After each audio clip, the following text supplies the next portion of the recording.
if we're studying quadratic functions, there are kind of these three important features that we might be looking for. And we're going to get some practice today looking for all three of these features for all of the functions that we study. Because each one of these three features is going to have potential interest and potential relevance for the kinds of functions that you study in business.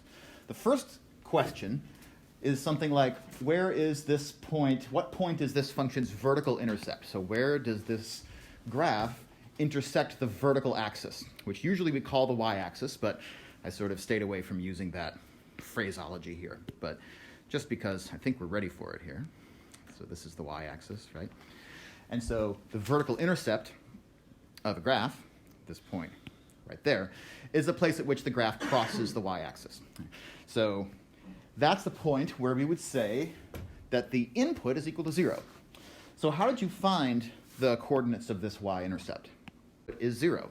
So input is 0 means that we want the x-coordinate to be 0. All of the points that are a part of the y-axis, what they all have in common is that they all have 0 as one of their x-coordinates. Right? And so if I want to know what the coordinates of the vertical intercept are, I should just evaluate my function for the input of 0. And so if the input is 0, then the output is what we might call f of 0. Right? That's the y-coordinate for an x-coordinate of 0. The first thing we might be interested in for any function, not just for these quadratic functions, is an answer to the question, what happens when the input is equal to 0? So if we're thinking about a business example, some of the examples we're going to look at today relating to the marketing project, the input to the functions like revenue, cost, demand, profit, that input is a quantity of production. So how many widgets are we producing and trying to sell, right? And so if we set that input equal to 0, it kind of means, well, what's going to happen in our firm if we just can't make any of this product at all?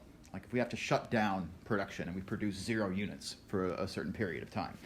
The y-intercept of those functions is going to tell you how much revenue are we going to make, how much is it going to cost us, what's our profit, what's the demand going to look like if we were suddenly to just shut down all production. Right? So that's contextually why we might care about a vertical intercept for one of these functions in business. So that's question number 1. What happens when the input is 0? Question 2 was about the sort of opposite situation. If we're looking for the horizontal intercept, we're not asking for where the input to my function is 0. What are we asking instead? So if I want to know what my horizontal intercepts are, and we can find them as x-intercepts on this graph, there happen to be more than one in this example, right? And we found those, you found those, by asking the opposite question. What happens when my output is 0? And it turns out, in this function at least, there are 2 different ways to make that happen. And so to find them, instead of setting x equal to 0, what am I doing instead? I'm setting y equal to 0 to find the intercepts. And in a graph of a function, the role of y is played by f of x. Right? And so, sorry, I'm writing on top of the board up there. Y equals f of x. I'll just move that down. So we need to set y equal to 0. And so if I set y equal to 0, that's the same as setting f of x equal to 0. Right? And f of x has this expression, right? X squared minus 4x minus 21. And so really, we're kind of asking the question, what does x have to be in order to make x squared minus 4x minus 21 equal to 0? And that same calculation is going to give me both of these 2, we hope, horizontal intercepts. Oops. There we go. Okay, so that means that I have to solve an equation. So finding the horizontal intercepts are usually more challenging just from an algebra perspective than finding the vertical intercept. Because with the vertical intercept, all we had to do was evaluate my function, put in 0 for x, and do arithmetic to find the vertical intercept.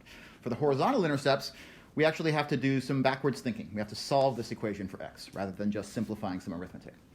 So what was your strategy to find the solutions to this quadratic equation? And there might be more than one possible answer here. And so to use the quadratic formula, the first important thing is to actually remember the darn thing. There are a million ways to do it. Some algebra teachers love to set it to music or create some mnemonic devices for it, but whatever helps you to remember this formula, if you choose to use it, it is a bit it's a lot to hold in your memory bank. But it's very powerful because this formula can solve any quadratic equation for us as long as the right-hand side of the equation is equal to 0. So this 0 over here, by the way,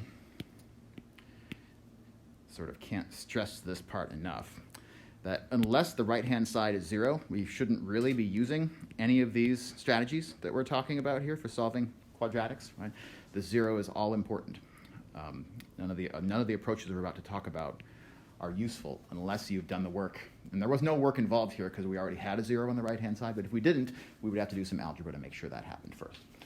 But then once there's a 0 on the right-hand side, where do we get a, b, and c from? What's the meaning of a, b, and c in this example? So a is going to be x squared, b is going to be negative 4x, and then c is going to be negative 21. Okay. So I'm going to write that in, minus 4x, 21. Everyone agree with that? I saw a little... Wouldn't a be just 1 and b would be negative 4? Yes, right. So this is a common, and usually you catch this error like at the next step. If you try to plug in x squareds and x's into this formula, you'll realize that it's too complicated, right? Because we ultimately want our answers to just be numbers. Right, a, b, and c, you're looking in the right place, but what we want are the coefficients of x squared, x, and the constant. In other words, the numbers that are in front of these factors rather than the factors themselves. So we're looking for just the numbers, in this case, negative 4 for b, 21, negative 21, sorry, I think I wrote that down wrong. You said it right, but then I wrote it down wrong. Negative 21 for c. And then what did you say the coefficient was supposed to be for a? 1. How do we know it's 1?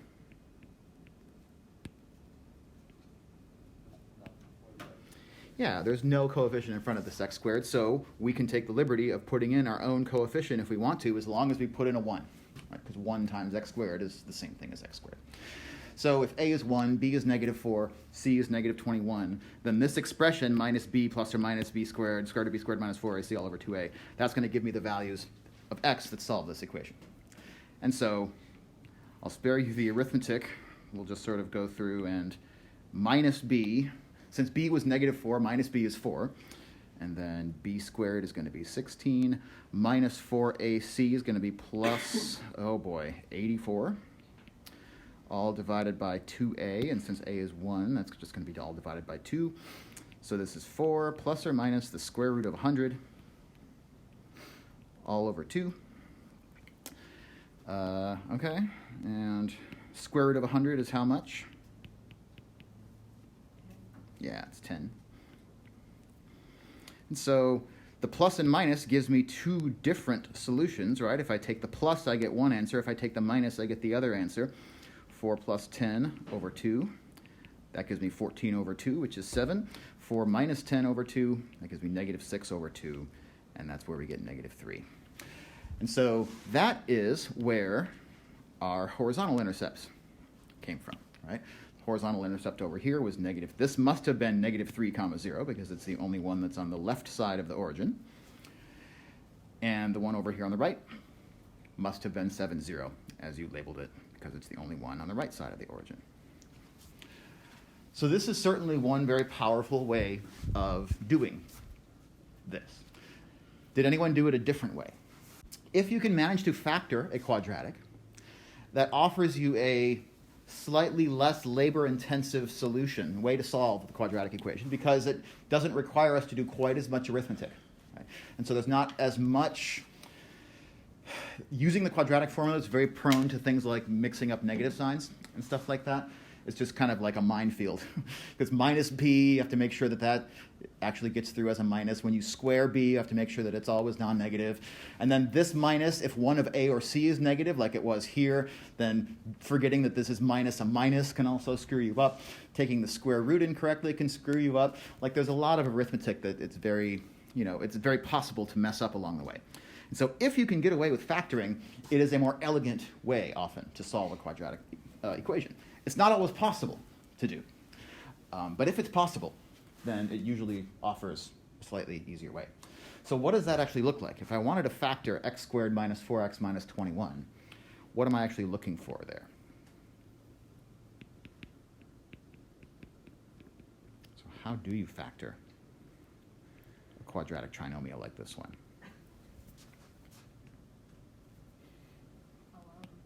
So we have a quadratic expression over here on the left-hand side. And what you're saying is, let's take a look first at the constant coefficient, which is negative 21 in this example.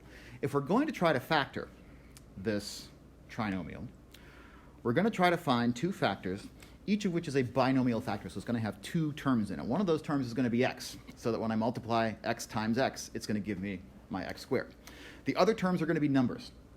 And so what you're saying is the first thing we should think about is what numbers could I put here so that when I multiply those two numbers together, when I do FOIL, right, distribute the addition or subtraction over this multiplication here in the middle, that the product, the L, the last product in FOIL, gives me negative 21. So that's kind of the first thing. I'm going to kind of also keep track in a schematic up here. So we've got an x times an x is going to give me my x squared. And then I need to put some number here and some number there such that when they multiply together, their product is negative 21. So did you just kind of, either in your head or on paper, depending on your level of practice with this, you could do this, just list out what are all the different ways to multiply that can give me negative 21. So what are some possibilities? Negative 7 and 3 seems like a pretty important one for us. And that's the one that you landed on. But if we imagine sort of listing out all the possibilities, we could do 1 times negative 21. Or we could put the minus on the other one, negative 1 times positive 21. Or we could do 3 times negative 7. Or we could do negative 3 times 7. And actually, I think those are the only 4 possibilities for how to get negative 21, because it's actually a product of 2 distinct primes, 3 and 7. So there are these 4 different possibilities for the numbers that I could put here. And how do you know that negative 7 and 3 was the right one, the one that you wanted? Negative 7 plus 3 is negative 4. Right. So we don't just need them to multiply together to negative 21. We also need them to add together to give me the coefficient of the middle term. So if we're sort of doing this by brute force, we'll just go through and check what is the sum of the numbers in all these pairs. Negative 21 plus 1, that's negative 20. Negative 1 plus 21 is positive 20. Negative 7 plus 3 is negative 4. Negative 3 plus 7 is positive 4. And so we choose the one that gives us the middle term that we're looking for, namely the negative 4 that's here in the middle. Does that make sense? So schematically, what are we trying to do? Right? We chose 3 and negative 7 because if I multiply 3 and negative 7 by one another, so I'm going to put those up here, 3 and negative 7. I'm going to put a plus there. So positive 3 times negative 7 gives me negative 21. But then, so this is in FOIL, right? This is the F, this is the O, this is the I, and this is the L, right? So the product of the last terms in the binomial is going to give me negative 21. But the other terms, the outer and the inner terms, are going to give me 3 times x, so plus 3x, and then negative 7 times x, so that when I multiply these all back out and I combine my like terms, I add my like terms together, the total number of x's that I get is positive 3 minus 7, and that accounts for the negative 4. So that finishes this piece. So what did we have? X minus 7 times x plus 3. So it's a different kind of thinking, right, where using the quadratic formula kind of requires really detail-oriented, arithmetic thinking. Factoring kind of requires this a little bit more sort of creative, expansive thought process, right? It's a little bit less prone to computational error, but it also doesn't always work, right? You could imagine a situation, if I just change this a little bit to change this to, x squared minus 5x minus 21, now the factoring method that we tried is not going to work because none of these pairs are going to add together to give me negative 5. So factoring is great when it's possible. Quadratic formula always works, but it's prone to computational errors along the way. So now that I've factored, how do I find the x-intercepts, the horizontal intercepts? You set each of the binomials equal to 0. Yes, this is why factoring is useful. It's why it's valuable, because the only way to multiply together two things and get 0 as the answer, 0 is a special number for this reason, right? The only way to multiply two things and get 0, if those things are real numbers, is for one of those original factors to have been 0 in the first place. So you set each one of them equal to 0. And now we've replaced a complicated equation with 2 much simpler equations to solve, from which I can add 7 to both sides and subtract 3 from both sides to get my same answer. So having the flexibility to choose and use either one of these approaches to solve a quadratic equation is a valuable thing. From a business perspective, for example, if this function represented, again, maybe it represents revenue or something like that, the output being 0 is what we're just talking about here. The output is 0 when we're at an x-intercept, and we can find it by setting y equal to 0 and then solving for x. If this is my revenue function, for example, these horizontal intercepts would tell me where is the revenue equal to 0? Under what circumstances are we not making any money from sales? We're not collecting any money from the sales of our product. This would not be a very good revenue function because typically revenue functions are 0 when you're producing no product. So most revenue functions will have both their x and y intercepts in the same spot at the origin. So maybe instead of revenue, this is, I don't know, a profit function. And if it's a profit function, then asking where its output is 0 is asking where are we breaking even? Where are we not making money in profit, but we're also not losing money in profit? We call those the break-even points if this is a profit function. And again, we find them the same way we find any x-intercept. Set y equal to 0 and solve for x.